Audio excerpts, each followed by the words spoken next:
Where did that go? Where did it disappear to? What's going on? Well, while I was pondering the situation, my husband received a demotion at work because he seemed to be making more mistakes. He had never been particularly dedicated to his job, so the demotion didn't come as much of a surprise to him. However, his memory lapses became increasingly frequent, prompting us to visit the hospital for a checkup. Music. I initially thought it might be depression, but the diagnosis turned out to be early-onset Alzheimer's. In simple terms, he was dealing with dementia. I had heard that even young individuals could develop the condition, but I was still shocked to learn my husband had it. My name is Katie Smith. 5 years have passed since then. I'm now 50 years old and my husband is 54. We didn't have children, so I continued working. My parents have passed away, but my husband's parents are still alive and well. They live in the countryside, not far from us. His parents are very kind, and when my husband was diagnosed with Alzheimer's, they offered to take him in and suggested I consider divorce. Music. However, my husband, who had always disliked living in the country, firmly opposed the idea. I chose not to pursue divorce solely because of his illness. We've been married for nearly 20 years, united by love, and not just by the vows of sickness and health. It didn't seem right to abandon him simply because he had fallen ill. Though my husband's memory lapses have increased, he can still lead a relatively normal life. Perhaps the medication he takes to manage the disease is working. It's not too bad because he can still function in many aspects of daily life, and he recognizes me. Although he occasionally doesn't respond to me, when he does, he behaves much like any other person. However, when I ask him specific questions, he often says he doesn't remember or isn't sure. His mistakes at work became more frequent, and he would sometimes become emotional when he struggled with paperwork. He once told me, "I'm thinking of leaving the company. Would you support me if I quit?" Unable to refuse my worried husband, I supported his decision, and he eventually left the company. He now spends most of his time at home, but he doesn't exhibit any problematic behavior while he's there. Sometimes he leaves things out or makes a mess in the kitchen. But since he isn't causing harm to others, it's within an acceptable range of behavior. My husband has been home ever since he left his job. I spoke with the doctor about arranging for someone to watch over him while I'm at work. The doctor reassured me that he still has the ability to recognize danger, so there's no immediate need for extra care. He mentioned that we would revisit the situation as the disease progresses. For now, the doctor advised me to remind my husband to lock the door when he goes out and to avoid going out alone. I was somewhat worried about whether he would be okay with these instructions, but he repeatedly insisted that he was fine being on his own and sometimes grew frustrated when I pressed the matter. "Stop nagging. I'm sick. You're just making me more confused with all this unnecessary talk. Show me some compassion." In the end, I had to give him some space because I couldn't manage his outbursts. 5 years before my husband was diagnosed at 40, I had been promoted to section manager. My salary increased, so even though my husband left his job, we didn't face any immediate financial strain. Since we don't have children, we had managed to save a good amount over the years, providing us with a safety net when needed. Our savings remain untouched, and I'm grateful to still be working. I hope life will continue to be as normal as possible. However, there's one issue that's been troubling me lately. Items around the house often go missing. The missing items include my beloved designer bags, recently purchased shoes and clothes, and other costly possessions. I had saved up to treat myself to these items as rewards. I've searched everywhere, thinking I might have misplaced them, but I can't seem to find them. When I asked my husband about it, he could only say, "I don't know." I inquired further, "Did you remember taking them anywhere?" His response remained the same, "No, I don't remember." My husband's responses are becoming increasingly repetitive. I wonder if his illness has advanced to the point where he doesn't even recall taking the missing items out of the house. When I return from work and ask about his day, his frequent reply is, "I can't remember." The doctor explained that the progression of the disease can vary, sometimes slow and other times rapid. Yet I couldn't shake the worry that it might be accelerating. If this were the case, leaving him alone while I'm at work would become a concern. The thought of him wandering off alone is unsettling. I wouldn't be able to manage his care on my own if he were to stray. My anxiety about my husband's well-being led me to install surveillance cameras in the house without informing him. What if he starts wandering and causing trouble for others? I'd be devastated if that were to occur. If such a situation arose, I'd have to confront it head-on. A week later, while my husband slept, I nervously reviewed the footage captured by the camera. What I witnessed was beyond anything I had anticipated, leaving me utterly astonished. Unbeknownst to me, my husband was bringing another woman into our home. For the past 5 years, I hadn't been able to engage in meaningful conversation with him. His responses to my questions were always vague, yet in the video he conversed with ease, free of any barriers. It was difficult to reconcile this with his dementia diagnosis. Furthermore, I was taken aback when I recognized the woman accompanying him.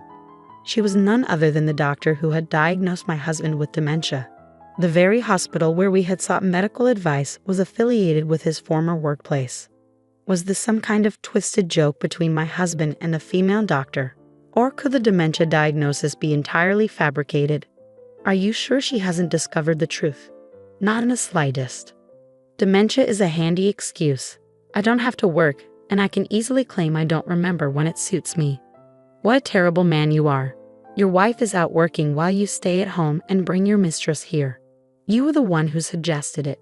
When I told you I was tired of my job and wanted to leave, you said it was a good idea. I didn't think it would work so smoothly. The woman crossed her legs, laughing with my husband as they spoke. She's so full of herself.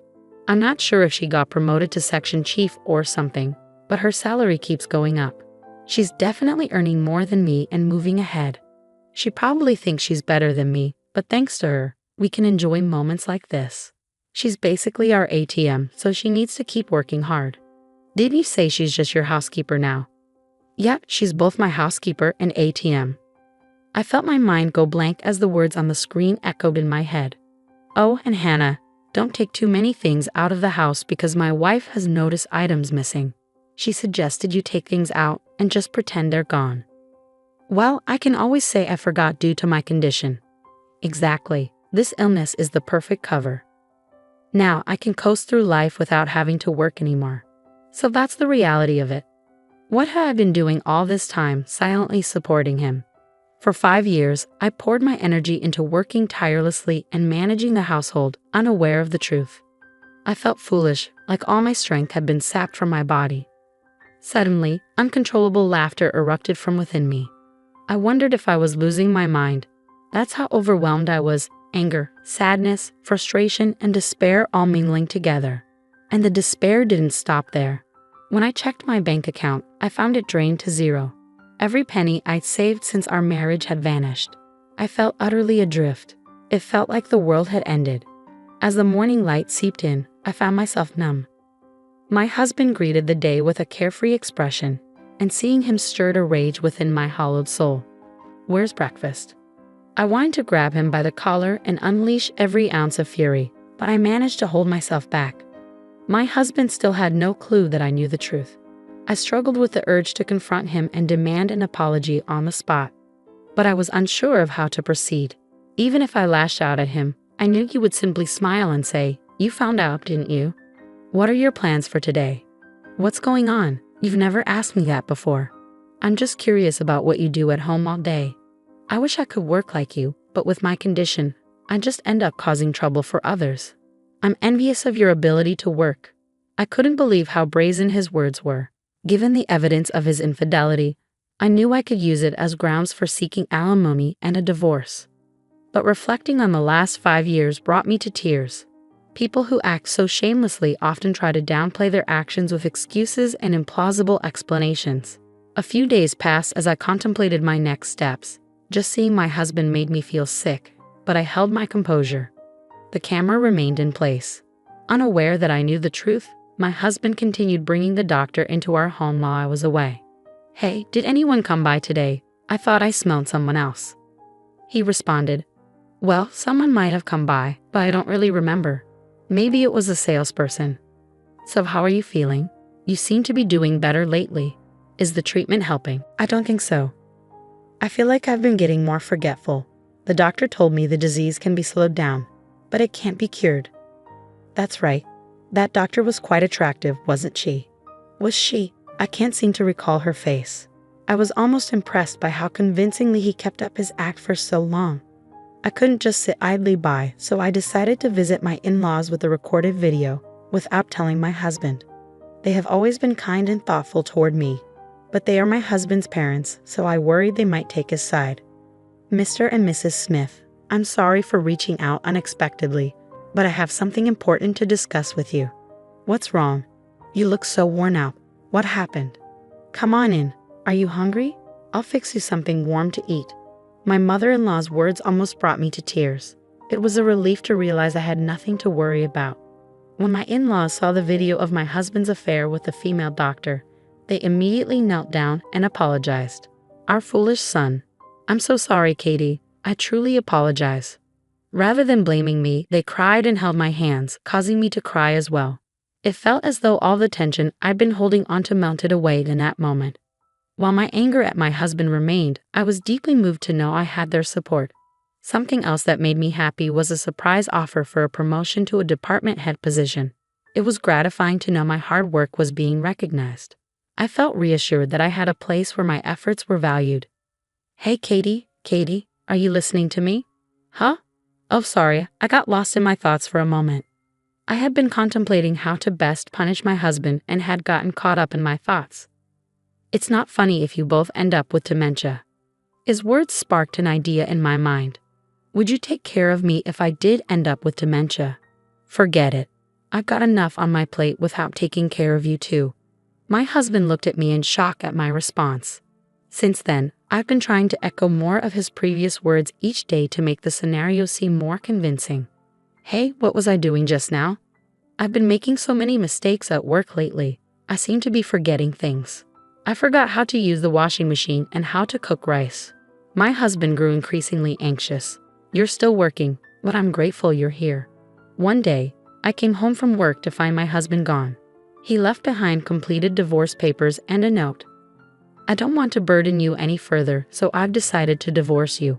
Please don't try to find me, Ken. I knew he left because he believed I might have dementia. Moreover, I knew exactly where he had gone.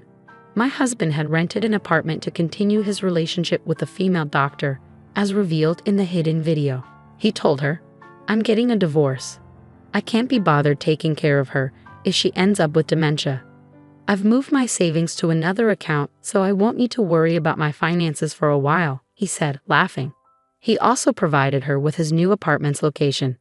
I learned where she lived from their conversation, so I headed to her neighborhood. The female doctor was married and lived in a suburban home with her family. I immediately filed the divorce papers and sent an invoice for alimony and property division to my husband's newly rented apartment. Naturally, I also sent the female doctor a bill for alimony via certified mail.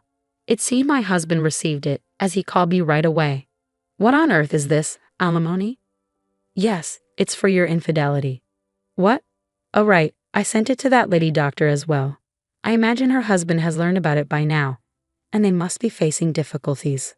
Along with the invoice I sent to the female doctor, I also forwarded the hidden camera footage to my husband. Her husband had the right to know what had happened. You sneaky, how did you find out? To be honest, I was surprised too. I couldn't believe it was all a lie. I thought you were losing your mind. You know I was just imitating you. You're so easy to fool, aren't you? My husband chose to ignore his actions and began shouting at me. He accused me, you think I'm being dishonest? You have the nerve to be angry after pretending to have dementia for 5 years and living off my income. You even brought another woman into the house. Do you think that's acceptable? It seemed my husband never imagined that I knew everything. Then he stammered, but what do you mean by property division? I don't own anything. We have your savings. Oh, I already spent it all. Not a penny left. I was amazed he had come this far and was still lying. I told him I had planted a camera in her house and that I had heard every word he told the female doctor. I informed him I had the footage as evidence. I have irrefutable proof. When I informed him that his parents were aware of the situation and were furious, he erupted into another fit of yelling, demanding, "How dare you involve them in this?" He seemed oblivious to the fact that he had no right to shout at me now. Thankfully, his incessant ranting spared me the expense of hiring a private investigator. Upon hearing this, my husband fell silent for a moment, seemingly at a loss for words, before abruptly ending the call. The following month, I received another unexpected call. What's going on? What do you mean? I went to the apartment and they said it had already been canceled. Which apartment? The one we used to live in, obviously. I couldn't help but think to myself that you was the one who initiated the divorce proceedings, so I hadn't anticipated his return. When I told him that I had canceled the lease immediately after you left, he became angry and demanded to know why I hadn't informed him of my actions. I explained that, as he was unemployed, he could no longer be the tenant on the apartment lease. So when he quit his job, I changed the lease to my name. This gave me control over when to terminate the lease and decide where to move next. I ended up purchasing a condo, which I now call home. You bought it? Yes, using the alimony from you and your mistress, along with the savings I recovered. It's a small place, but it's my own haven. Really? Yes, so you won't be coming over. He seemed surprised by my response. You have a girlfriend, don't you? I already broke up with her. Her husband found out she was cheating and divorced her. She's been blamed at work for making a diagnostic error and is being sued by a patient. Both her husband and you are suing her for alimony, leaving her in significant debt. Really? Well, I decided I want to start over with you. That way, the alimony will be canceled and I can get the money back. I couldn't believe what I was hearing. Did he really think I would take him back? He was suggesting that we reconcile, implying that the alimony being pursued by her husband could be returned to me. I was almost tempted to ask him if he had lost his mind. You've got to be kidding. Why would I pay you anything? We're divorced. I never want to see you again. There's no chance I'm taking you back. With that, I hung up the phone and blocked all incoming calls from him. Apparently, my ex-husband then went to visit his parents. Little did he know that they had sold their house and moved into a retirement community. They told me he was shocked when he arrived at their house and saw it was up for sale, prompting him to reach out to them. With a lawyer handling the collection of property division and alimony payments, my ex-husband was left with little money in his pocket. Unable to secure a new job and unable to pay his rent, he was evicted from his apartment and had nowhere to go. He must have turned to his parents for help. Anticipating this, they had moved out, knowing that if he returned, they might struggle to remove him again. They told me they would have felt sorry for me if he had tried to move back in with them. I heard he now works as a live-in employee at a factory, but he's too lazy to work much, resulting in daily scoldings and even beatings from younger employees.